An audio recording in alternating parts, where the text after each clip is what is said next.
You are listening to Leadership Reimagined, a White Horse Leadership podcast. For more resources, prayers, or to connect with us on social media, you can visit our website or download the White Horse Leadership app.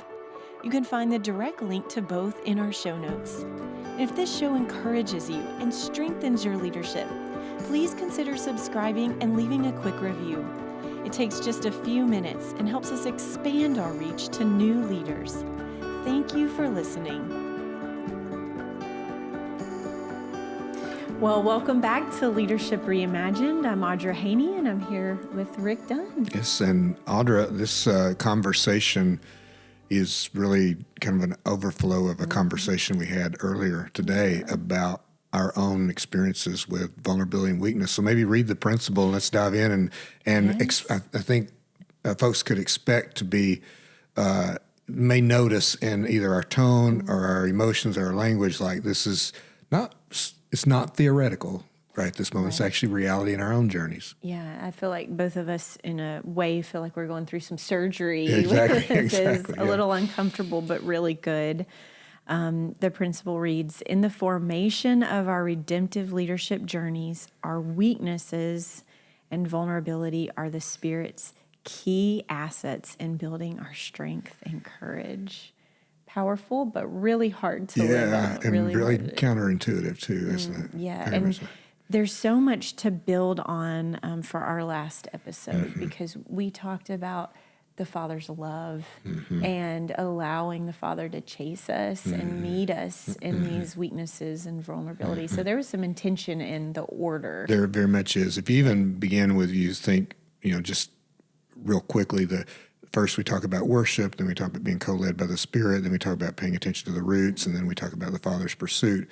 What's happening in there, and we said this first season of Leadership Reimagined is leadership reframed. It's reframing our leadership, and we're reframing around it's actually about Him, it's for Him, it's with Him, it's a posture of turning towards Him, and as you said, like we need that if we're going to do this. And if we're going to really pay attention to our weakness and vulnerability and understand them as actual assets, which is that is so not what we think, right? No. They're not things to be eradicated. There are things to engage with Him.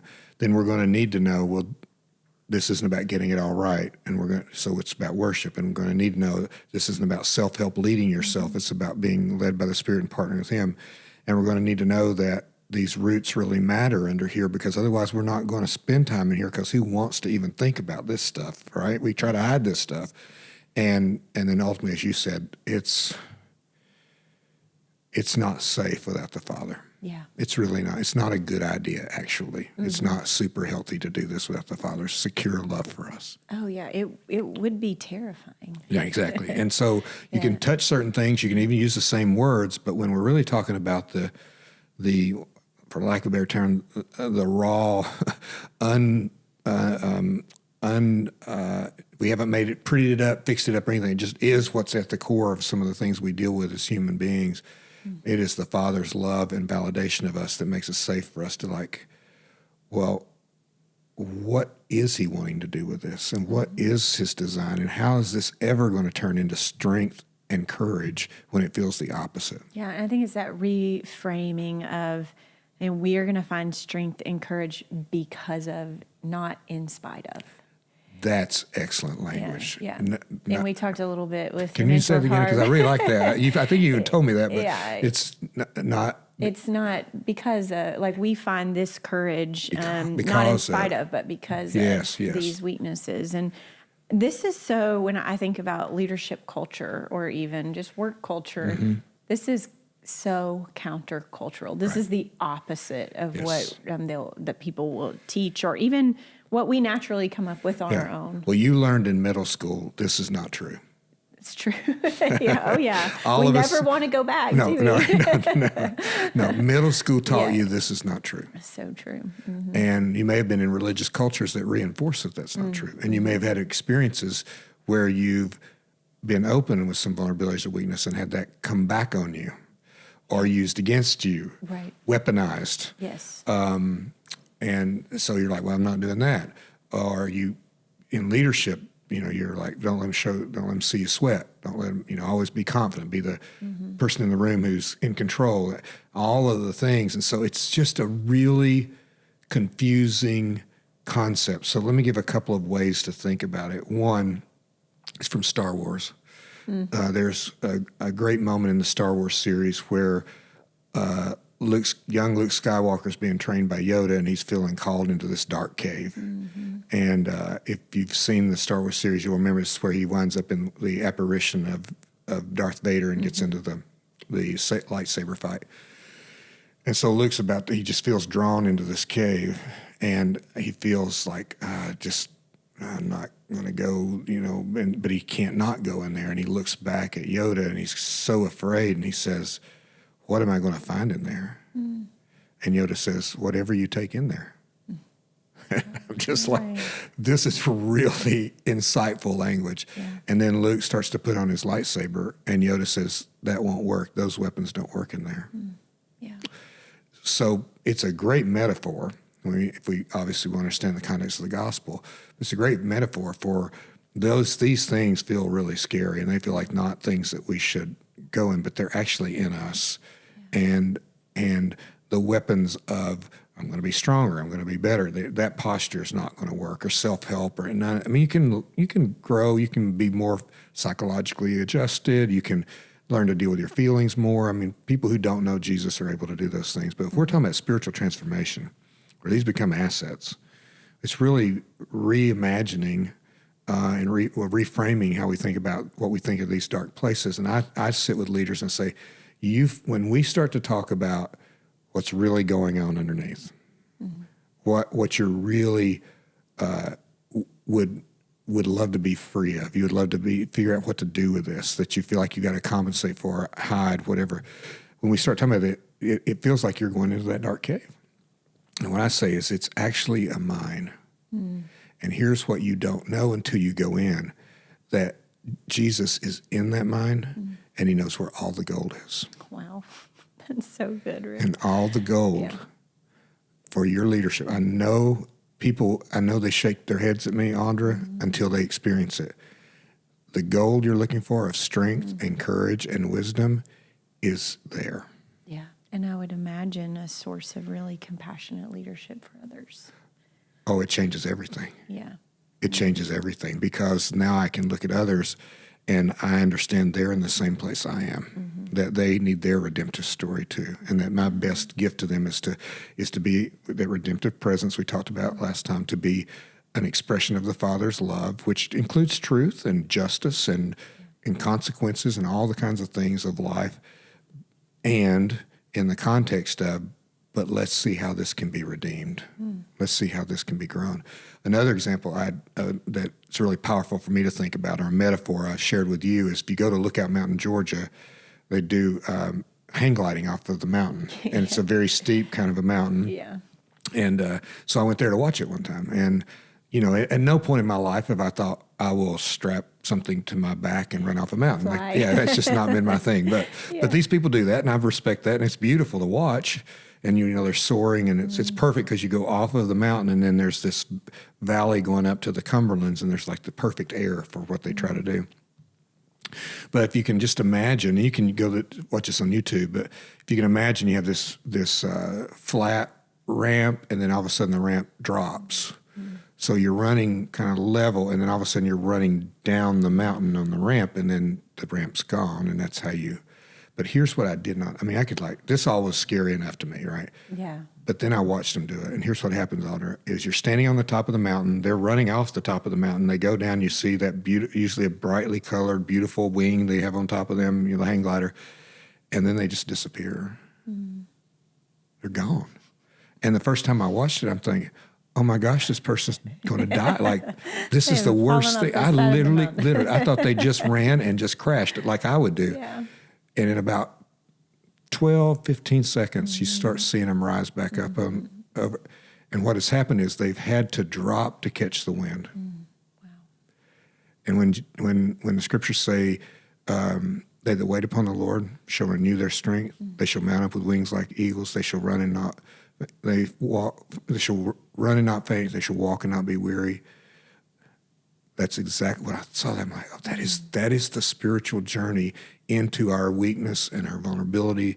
That is the, oh my gosh, I don't know what to do with this. Oh, he caught me.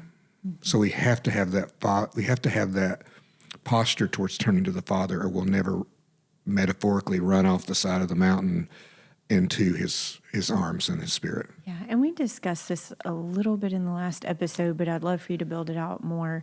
When did this click for you, and how has it built your trust in the Lord?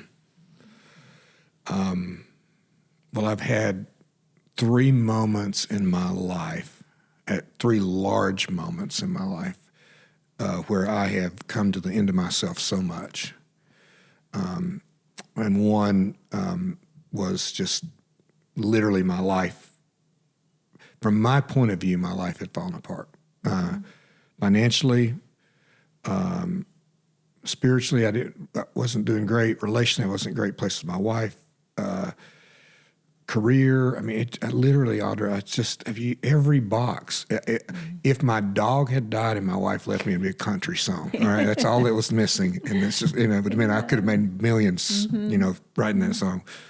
And Teresa and I were not doing great. We were not, and I decided to leave the job that I felt called to, that I'd built my career on, and I left it, and then once I decided to leave it, because it's the only thing I could figure out how to do, I think I was my best. I was trying to run off the mountain.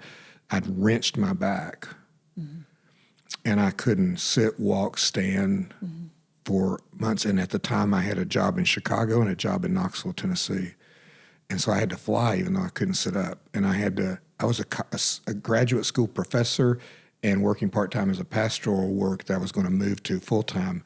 And I couldn't sit, stand. I mean, I would lay, for dinner at night, I would lay on the floor and eat. And, I'm probably one of the few times that a mom's had to say to her kids, don't feed Dad under the table. So I was more like the pet. I was like the pet in the house. I couldn't do anything. And doctor prescribed Vicodin for me because I was so miserable. And Vicodin's a dangerous drug. Yeah.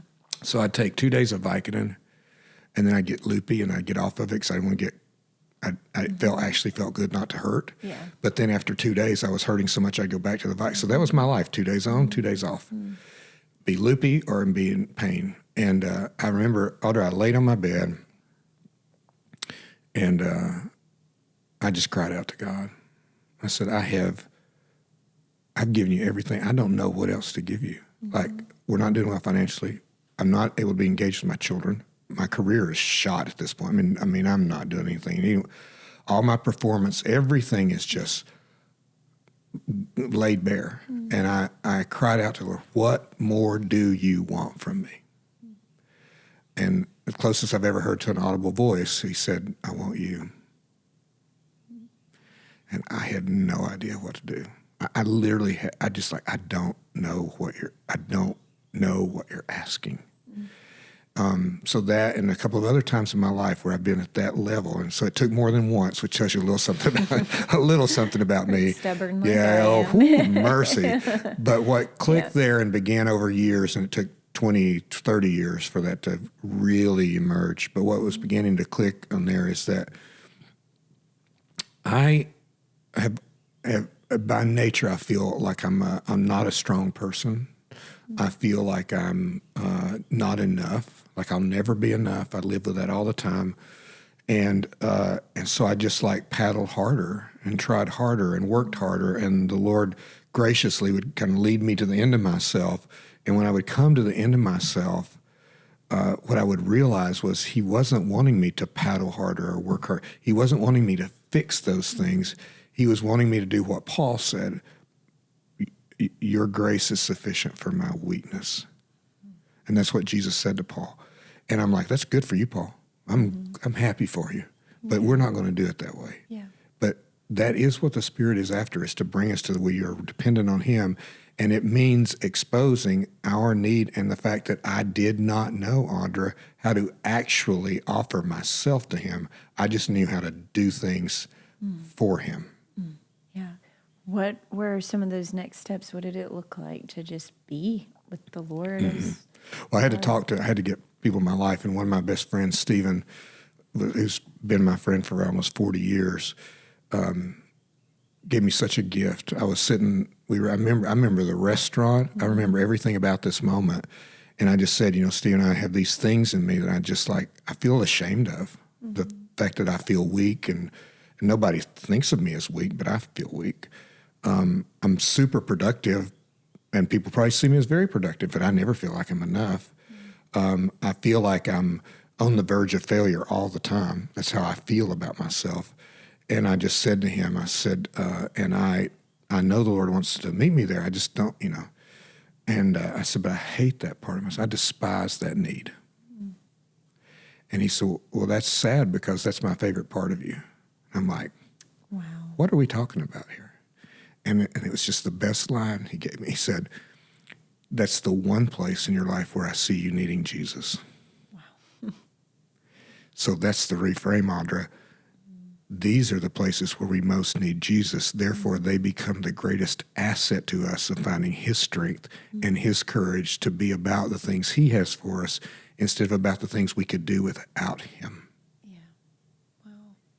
That's so powerful. And, I think as leaders, as we're leading others, there's so much value in being vulnerable in those places and letting them see that. Mm-hmm.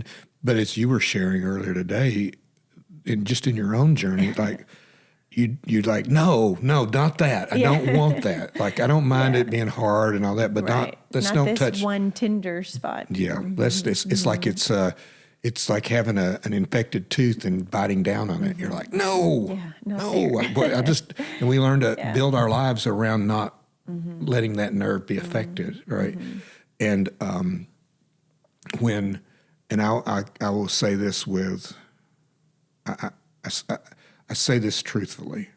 I still don't like it.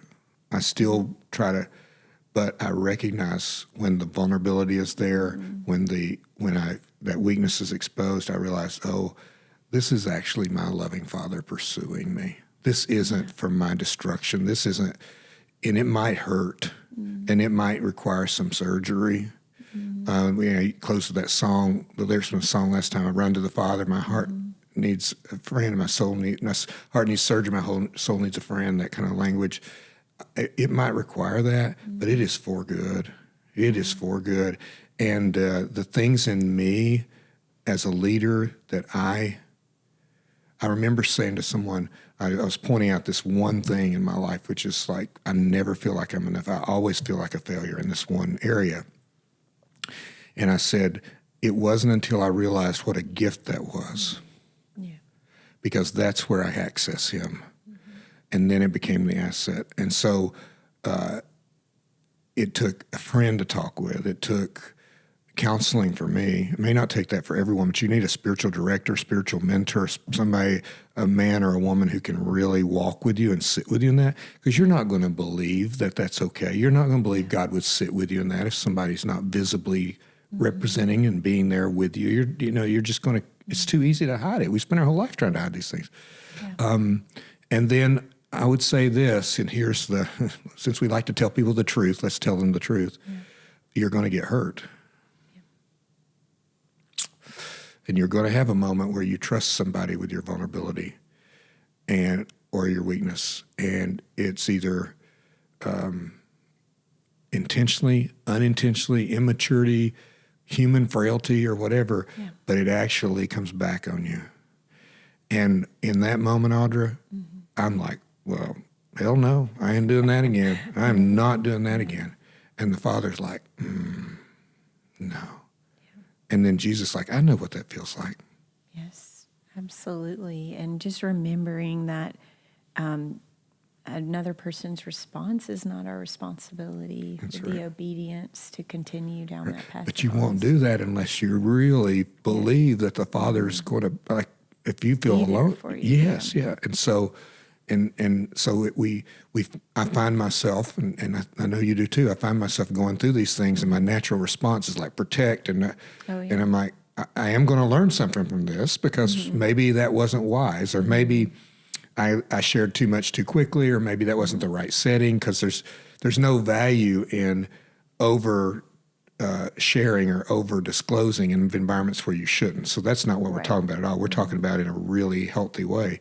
But then, and I was talking to this, I think it was with my daughter or my wife, I can't remember. They're both so wise. And I was talking to him about this and said, but do you really want to be a person who doesn't, would you rather be a person who never got hurt like that? Or would you rather be a person who's growing in that, developing and deepening, and sometimes you do get hurt and sometimes you need Jesus to heal that? And I'm like,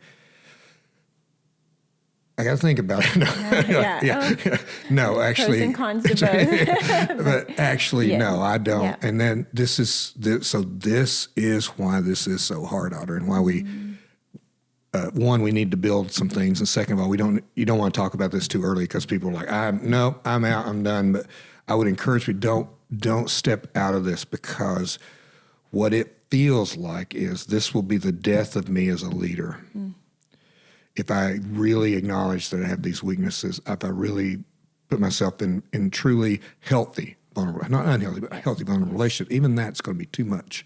And then my leadership's going to go, and when it comes to the kingdom, this is the way. Jesus says, I'm the way, the truth, and life. This is the way. And here's the craziest part of this whole story, the craziest part of this whole story. And it's one where I want to say, because of my age, I have lived through the late 20th century, early 21st century models of kingdom leadership that are so much about perform and achieve, and bigger is better, and more is more is spiritual fruit, and it's just all the things that have created an epidemic of pride in Christian leadership circles, places where I'd sit with people that I knew were profoundly impacting people's lives, but I didn't even want to have a coffee or a meal with them because I didn't want to hear about all they had done and all their impressiveness. And as an early young leader, it really shaped me because I was in the environments of the success stuff, and I was like, this is not about him at all. This is about what we've done. And there's like a measuring tape here, and everybody's like, well, my church is this. Well, I've been doing, well, I wrote this book, and I'm like, and so imagine this, that the God of the universe is entire, because Ephesians 1 says this is all set up before the foundation of the world. His entire strategy is, I will make myself vulnerable so you can be my child.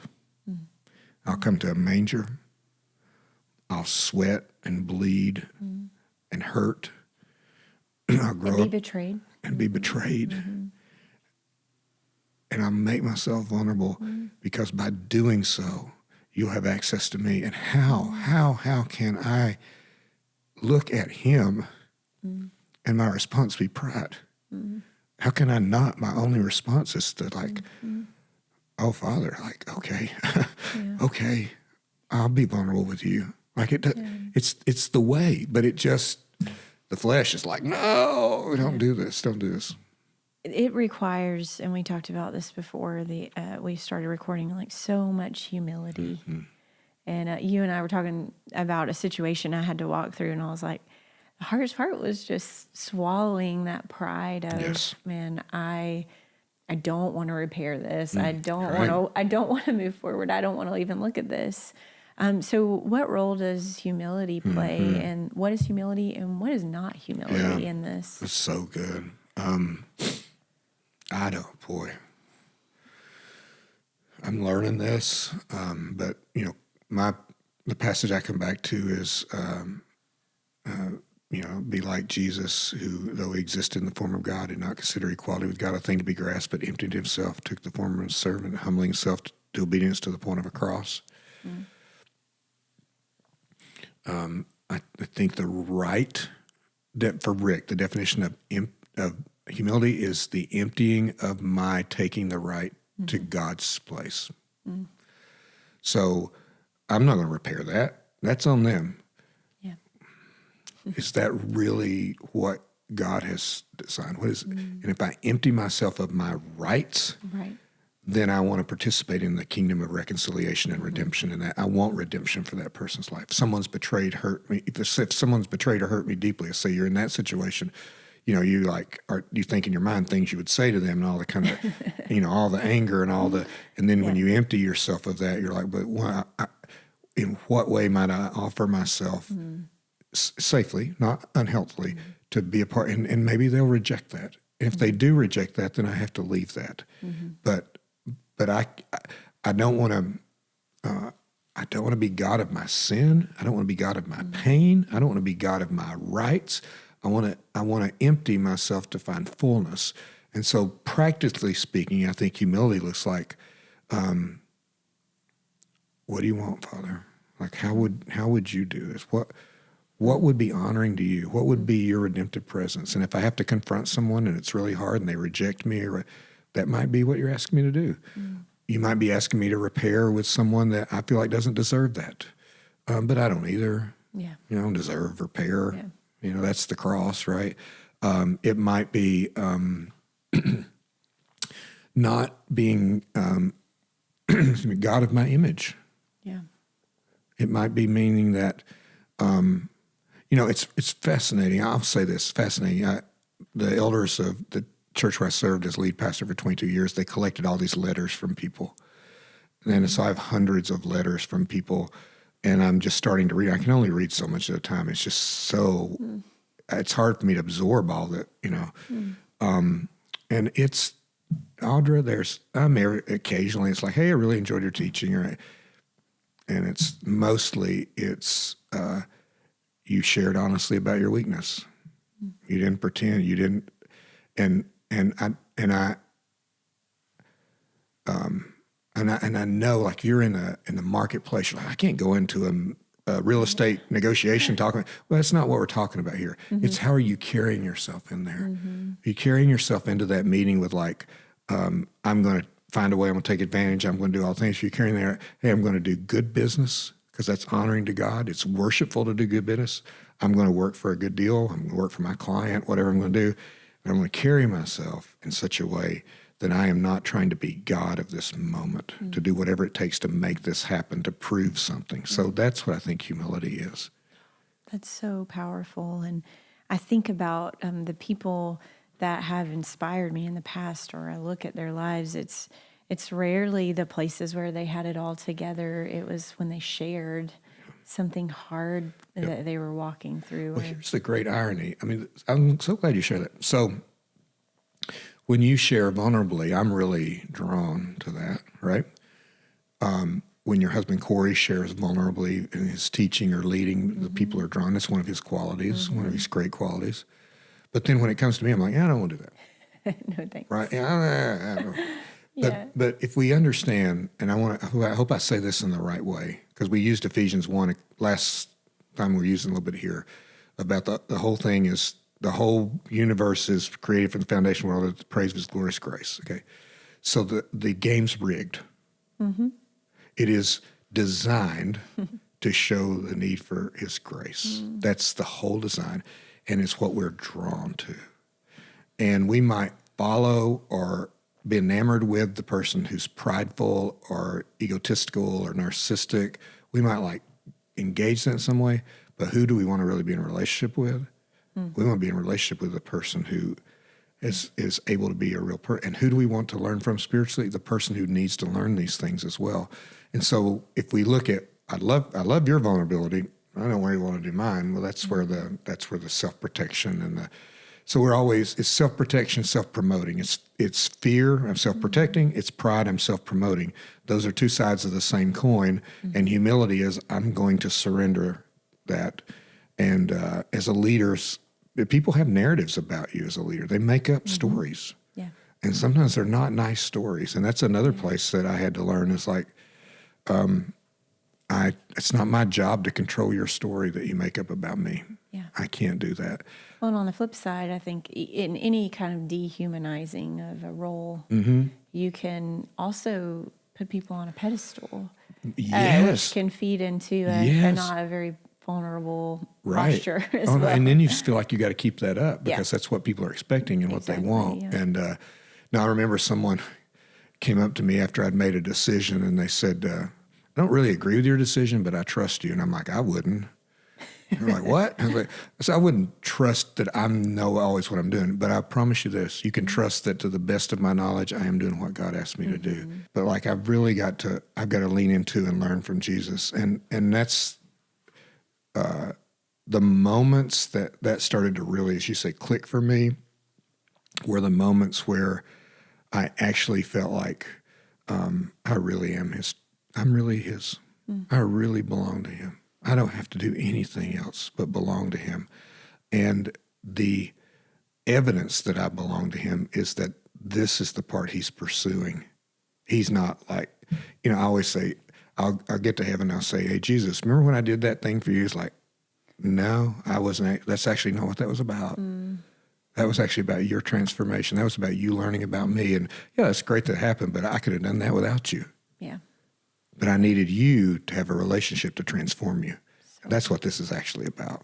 Yeah. I think one of the most obvious things as we're sitting here is that gold you're talking about, that could actually lead to the leadership that God has for us. I'm listening to you talk, and I thought, this is one of the most hurtful, harmful, vulnerable places of your life, and yet the Lord has now equipped you to lead others in this exact area. And had you run from that or covered that, pretended it didn't exist, White Horse wouldn't even be here today. Right. And so speak to that. How have you seen God use those exact places to place people in the leadership that God always intended? Yeah. Well, I don't want that to be true, Audra.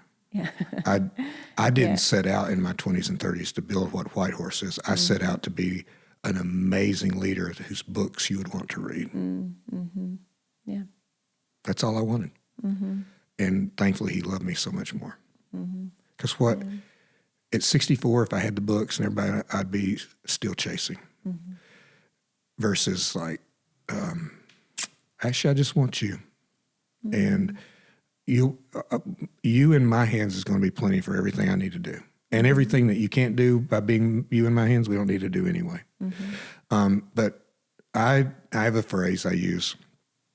The work he does in your wounds will become the work you do in the world. Yeah. That will become your work. I don't care what your job is, regardless of your job. That work in your wounds becomes the work. It's true in my wife. It's true in me. It's true in leaders. And when we don't do that work, and it's over time, like I'm an old guy. Like I've been doing this a long time. But I think as we shared in the first episode, part of why I do this is nobody told me this. Yeah. I just kept trying to reach the bar, be that idealized self picture I had on. I was just trying to be enough, right? And I wish somebody just said, hey, actually, this thing in you, this anxiety you have, this chronic anxiety, this is going to be the best gift you'll ever give to me in the kingdom. I'm like, that's just the worst part of my life. How could that be? And I see this over and over when leaders walk through. I get the privilege of walking. I call it the most sacred places in the world, where we sit with a leader and we go into the cave and we're like, and they're like, I often will say, I'll be there and say, there it is. Yeah. And you can just see the moment, and you can see, will they lean into that? And they do. And when they do, there's like, just a deep, you don't have to be tired anymore. You can rest. And then God works in that, and then that becomes the thing they carry into their work or their job, their vocation. And now it's like it's infused, it's animated, it's flowing out of the story of grace, which is the story we have, and it's the only actual thing. The world can the world can counterfeit everything pretty much. Right. Not grace. We are a people of grace. The whole thing's about grace. And so that's why I think the work in the wound, where we feel like it's the place we think doesn't deserve the grace, the thing that he wants us to get rid of, and the thing that, and the opposite is honestly, Audrey, the opposite. When I see people and that gets exposed and they double down on pride, or they double down on being enough, or they double down on their flesh, the destruction starts setting in. And when you hear the hard stories, the podcast and the stories and the person in your community who fell morally and all that, that point, at some point, that weakness and vulnerability got exposed and they doubled down. Wow. And so it's like this very razor thin, and it's only about whether or not we turn to him and surrender, and let those wounds be the place from which he invades the world with his presence, which is his design, or if we double down on those wounds and then we shut off him and then we go do what we can do. So choose your hard. Right? Yes, absolutely. Choose your hard. Opportunity here to choose our hard. Yeah, that's such a yes. I want to sit with that for a moment. Okay, choose your hard. It's harder to embrace now, but the fruit. Mm-hmm. But if you reject it now, to protect and to fuel, and that fruit is going to be much harder than you imagine. I remember I've said to some people, hey, I just need to tell you where this goes. Mm-hmm. And sometimes they turn and sometimes they don't. But the leaders that we work with in White Horse primarily are people who are like, I think that's true. I want to believe it's true, but I don't know how to live like that. And a lot of what we do in White Horse is just invite people and support and give the kind of environment of grace and love and truth that makes it possible to say, oh, this actually is true. I can go in that cave and I don't need to carry the weapons of flesh leadership. I just need to walk in the weapons of spiritual warfare, which is truth and righteousness and goodness and kindness. Amen. That's beautiful, Rick. Yeah. Thank you for sharing that. Sure. Kind of as we wrap up today, give our leaders some just next steps. Yeah.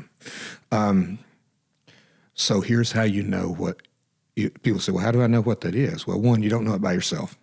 So don't, if your appendix starts hurting, don't start cutting on yourself. Don't drink whiskey and pull out a pocket knife. This is not a good idea. Mm-hmm. Go to a surgeon, go to a doctor. So let's make sure that we have people in our lives. We're not trying to just figure all this out by ourselves. But here's how you know where this is.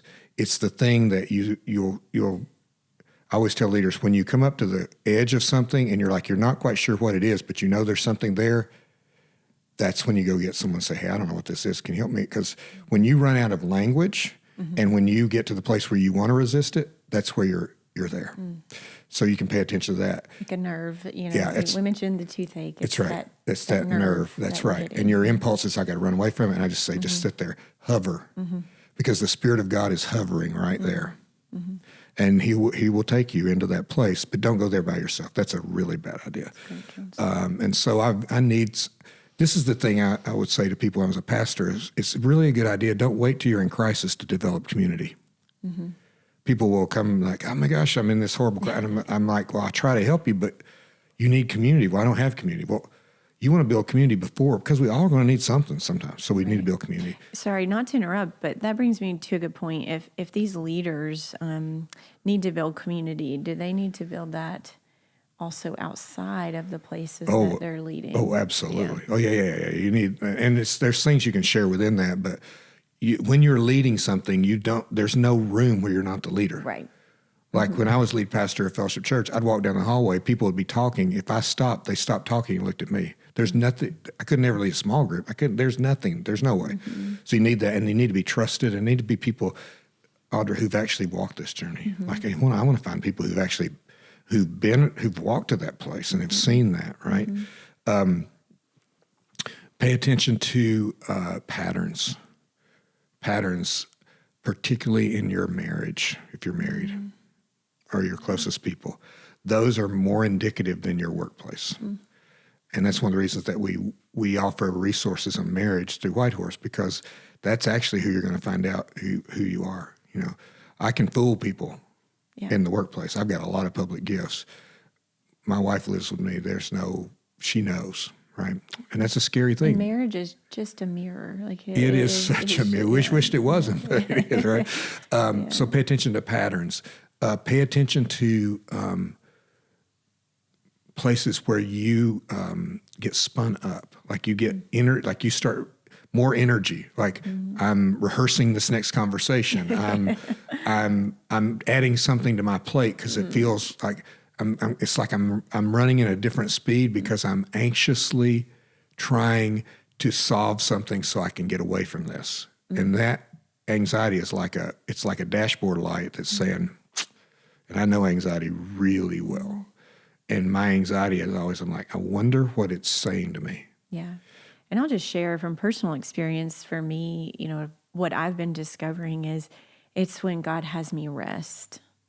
It's like, oh no, please don't make me sit still. Please don't make me, I don't even mind waiting if I know what I'm waiting on. But if you just want me to sit and rest, I think sometimes it's like even looking at those red flags of why don't I feel like I can, and I share that because I imagine that's true for a lot of leaders. So true. Yeah. You can always feel, the ironic thing is if you're a person like me, if you're totally overwhelmed and feel like you're doing poorly at everything, you start something else. Yeah. Because I'm such a good starter, it makes me feel better. But now what do I do with that? Yeah. And you have more on your plate. It's so, so I start doing counterproductive kinds of things. When I'm looking at the fruit, we go back to the root and the fruit. I'm looking at the fruit. I'm like, this is not bearing the fruit of the kingdom. Joy, peace, patience, kindness, faithfulness, gentleness, self-control. That's not actually what's happening here. Well, that means I'm coming from a damaged, hurting, wounded root, and so I want to pay attention to that. When I find myself daydreaming about another life, that's a real danger. Whether maybe you do need to switch jobs or whatever, you don't need to switch spouses, but maybe you need to switch jobs. But when you just start daydreaming about we're typically running from the life that we have, and we need to live. This life that you have right now is perfectly designed for God to do what He's trying to do in your heart. That's good. And you're like, that can't be true. No, it is perfectly designed for what He's trying to do in your heart. Yeah. And so embrace it. Embrace reality. We talked about that earlier today. Reality is like a big deal. Yeah. And so let's get some reality into this. And reality doesn't have to kill hope. Reality can reassign the source of your hope. That's great. And so those are the kinds of things, and they're just the places where we kind of don't want to go. That's a good indication that that's a place that we might want to pay attention to. That's so good.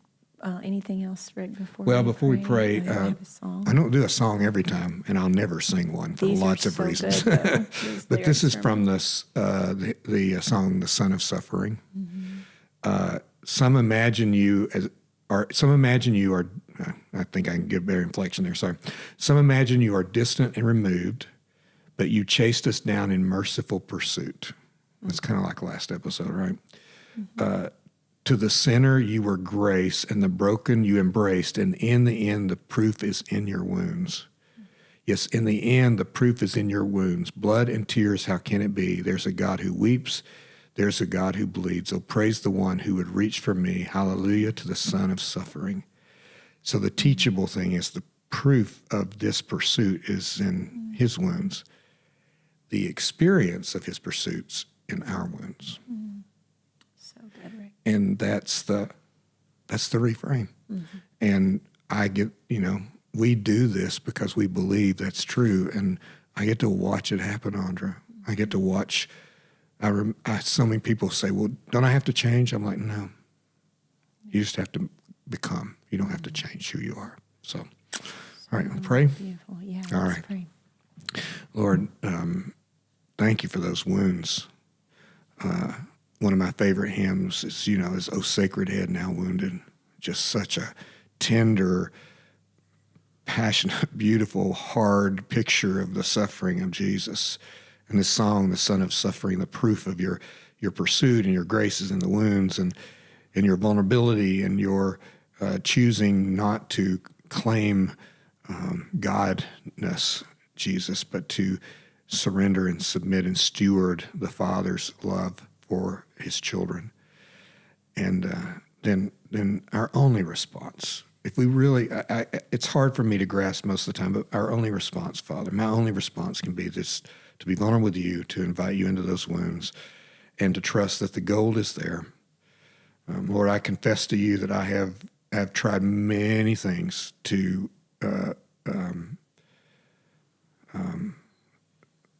to replace the need for you. and they're all fool's gold.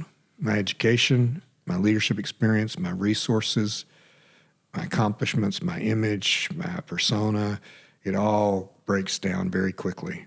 But what does not get broken down, what does not deteriorate, what does not fade away is your presence in us and your work in our wounds that becomes your work through us in the world. And so, Lord, we ask this as leaders, we ask and pray for those who are listening or watching, that they might find the strength and courage, not in themselves, but in the Spirit and in the light and life of Jesus, to go ahead and take that next step into that place where they would learn just how deep the Father's love is for them, how wide, how high, and how long. And in doing so, might find that it's actually safe to be exactly where we are at this moment with Him. And then bring that to a world that is very scared and very anxious and very performing and very lost without grace. We ask that in Jesus' name. Amen. Amen. Well, thank you so much for joining us. We'll see you next episode.